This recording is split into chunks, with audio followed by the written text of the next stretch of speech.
Keesokan harinya, Song Ah kembali menjadi dukun di kuil dan melakukan tugasnya sebagai peri kecil.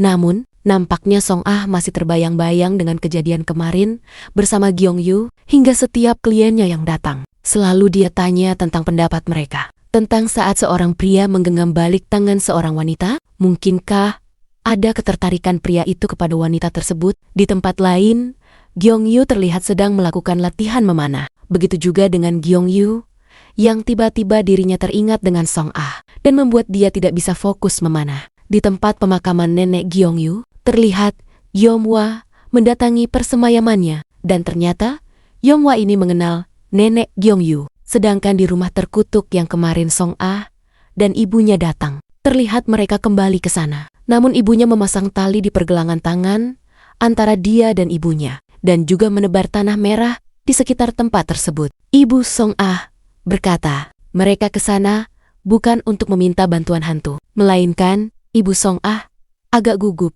saat berhadapan dengan roh kuat yang ada di dalamnya. Ibunya berdalih bahwa dia akan berhasil saat melakukan ritual selanjutnya. Di tengah-tengah pembicaraan tersebut, Song Ah memamerkan pada ibunya kalau dia sudah berhasil menjaga Gyong Yu selama 13 hari dan masih 8 hari lagi untuk menjaganya. Ibunya hanya tersenyum melihat semangat sang putri memperjuangkan cinta pertamanya. Lalu ibunya berpesan untuk menghindari pertarungan yang tak bisa dimenangkan. Berbohonglah jika perlu.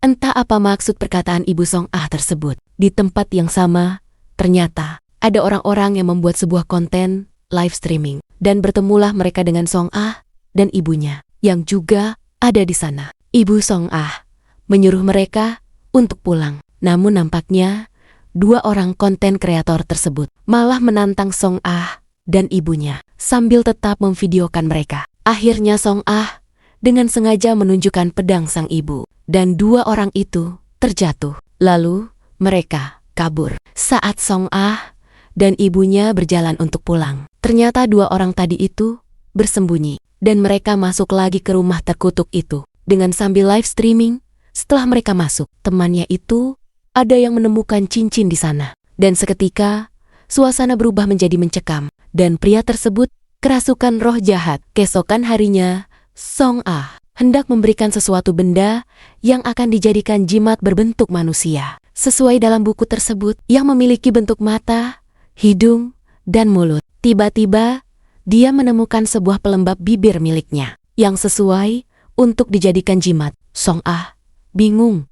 Bagaimana caranya dia bisa memberikan sebuah jimat dalam bentuk pelembab bibir. Dan Song Ah tiba-tiba berpikir bahwa cuaca yang cerah membutuhkan pelembab bibir. Langsung saja Song Ah memberikan jimat pelembab bibirnya. Dan benar saja, ternyata Gyong Yu mau menerimanya dengan mudah. Meski agak malu-malu dan salfok sama bibir Gyong Yu. Saat di bis, Song Ah terlihat sangat mengantuk. Song Ah terlihat tidak seperti biasanya. Karena biasanya Song Ah itu energik dan ceria. Jiho bertanya ke Gyong Yu, ada apa dengan Song Ah hari ini? Gyong Yu juga tidak mengetahuinya kenapa dia kelihatan lesu. Gyong Yu mencoba mengecek suhu badan Song Ah. Tiba-tiba, jari Gyong Yu ditarik oleh Song Ah. Gyong Yu beralasan kalau dia juga menyukai main tebak jari. Tapi, Jiho terlihat cemburu melihat kedekatan mereka. Sesampainya di sekolah, mereka bertemu dengan Do Hyun dan hantu bayi masih menempel pada kaki Do Hyun. Tapi hantu bayinya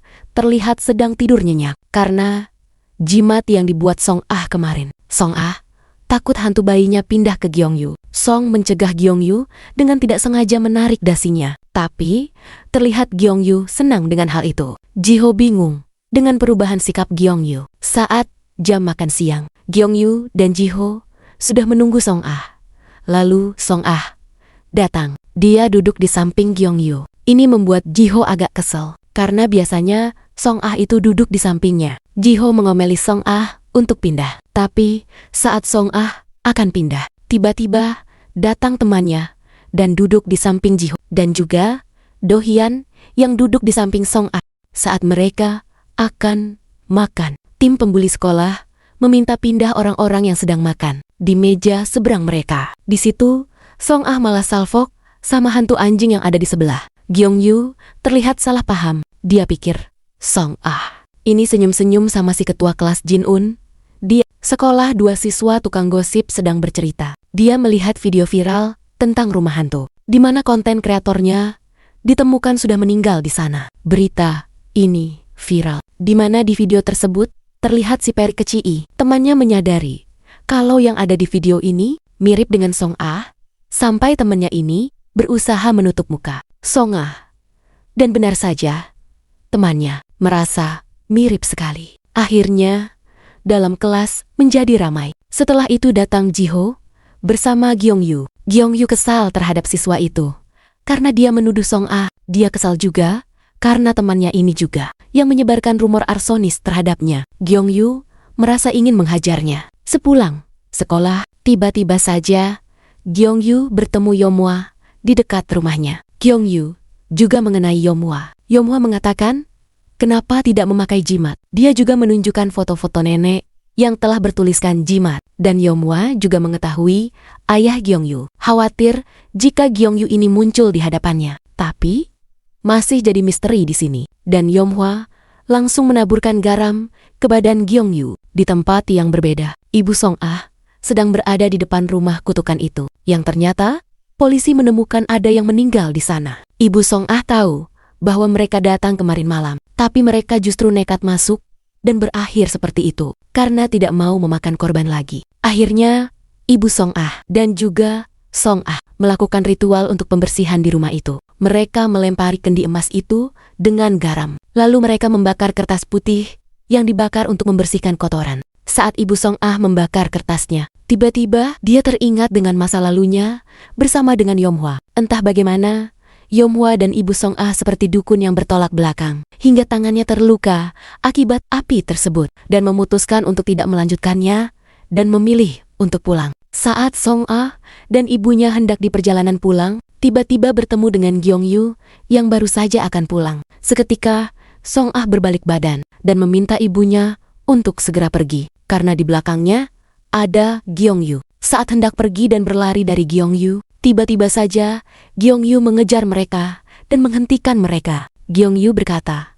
bahwa Song Ah, dukun yang ada dalam video yang sedang viral, dan memintanya untuk membuka cadar penutup wajahnya. Namun Ibu Song Ah tak membiarkannya membuka cadarnya begitu saja. Lalu Gyeongyu pun meminta maaf padanya karena memerintah dukun. Yang sebenarnya Gyeongyu ingin memfotonya karena rumor yang beredar di sekolahnya bahwa Song Ah adalah dukun viral itu. Gyeongyu kemudian mengirim pesan kepada Song Ah bahwa dia ingin bicara saat itu juga dengannya. Karena takut ketahuan Song Ah ini buru-buru pulang. Tapi karena waktunya yang sudah mepet, akhirnya ibunya membelikannya baju. Dan langsung saja Song Ah berganti baju baru di toko itu. Gyeongyu mengirim pesan untuk bertemu di taman. Dan Song Ah berlari menuju taman yang dimaksud Gyeongyu. Padahal Gyeongyu belum berada di taman itu, tapi membaca pesan Song Ah yang akan segera menuju ke sana. Akhirnya, Gyeongyu juga berlari menuju taman tersebut. Sesampainya mereka di sana, tiba-tiba lampu di taman itu mati. Seketika suasana menjadi gelap gulita, dan Song Ah menyadari banyak roh buruk yang ingin mendekati Gyeongyu di sana. Dan Song Ah berusaha menjaga Gyeongyu dengan menyentuh tangan Gyeongyu. Namun, Gyeongyu merasa bingung, dan dia teringat dengan masa lalunya, di mana neneknya ternyata pernah membawa Gyeongyu datang ke dukun Yeonhwa. Oleh karena itu, Gyeongyu mengenal Yeonhwa. Yeonhwa ini mengenal nenek Gyeongyu dan datang ke rumah abu neneknya Gyeongyu. Seketika, Song Ah memeluk Gyeongyu. Song Ah mengatakan kalau dia jangan terlarut dengan masa lalunya, dan Song Ah akan menjaga Gyeongyu dari segala hal buruk yang akan menimpanya. Saat sedang berpelukan, Gyeongyu juga membalas pelukan itu. Dan tiba-tiba saja, lampu-lampu di taman itu ikut menyala. Seperti ada magnet yang membuat energi baik muncul di sini. Keduanya pun terlihat malu karena sadar kalau mereka lagi saling berpelukan. Keesokan paginya Song Ah ini sudah menunggu Gyeongyu di depan pintu karena mereka akan berangkat bersama lagi. Kali ini Song Ah mengajaknya bersepeda bersama. Ternyata Jiho juga sedang menunggu Song Ah, dan Song Ah mengajarkan Gyeongyu untuk melompati tembok sekolah. Hal itu sama seperti kebiasaan Song Ah jika dia terlambat masuk ke sekolah. Di tempat lain, Ibu Song Ah ternyata datang ke kuil Master Bunga. Dia menanyakan tentang hal yang akan Yeonhwa rencanakan, dan Master Bunga menghubungi Yom Hwa, dan Yom Hwa berkata untuk tidak ikut campur mengenai urusannya. Yang ternyata Yom Hwa ada di rumah terkutuk itu setelah pulang sekolah. Song Ah pergi sendiri untuk mempersiapkan acara ritual di rumah itu dengan membawa lampion besar sendirian. Dan ternyata di dalam rumah itu Yom Hwa sudah melakukan ritualnya sendiri dengan memanggil hantu-hantu jahat untuk datang ke sana. Song Ah akhirnya sudah sampai di rumah itu dan meletakkan lampionnya dengan nafas yang masih terengah-engah. Yom Hwa keluar dari dalam dan menemui Song Ah. Yom Hwa lalu berpura-pura menjadi dukun yang dipanggil Bibi Song Ah. Dan saat Song Ah ingin masuk ke dalam, Yom Hwa berdalih ingin memeriksa persiapan kelengkapan ritualnya. Di tempat memanah, Gyeongyu mendapat tugas atau tantangan awal. Jika akan memasuki keanggotaan panahan tersebut, guru tersebut meminta agar Gyeongyu berjalan ke rumah angker yang viral itu, lalu kembali ke lapangan lagi. Gyeongyu pun akhirnya melaksanakan perintah pelatihnya itu, kembali ke rumah angker. Yom Hwa memperhatikan Song Ah yang menggunakan penutup wajah, lalu dia langsung saja membuka cadar Song Ah.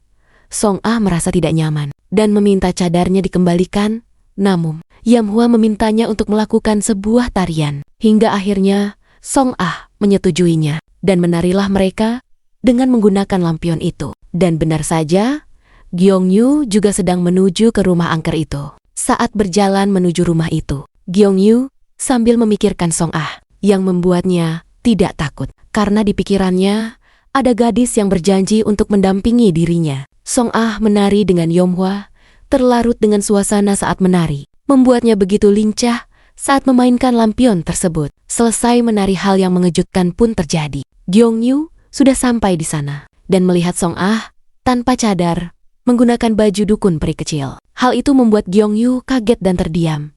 Menurutnya, hal yang mustahil baginya ternyata benar terjadi. Song Ah adalah seorang dukun.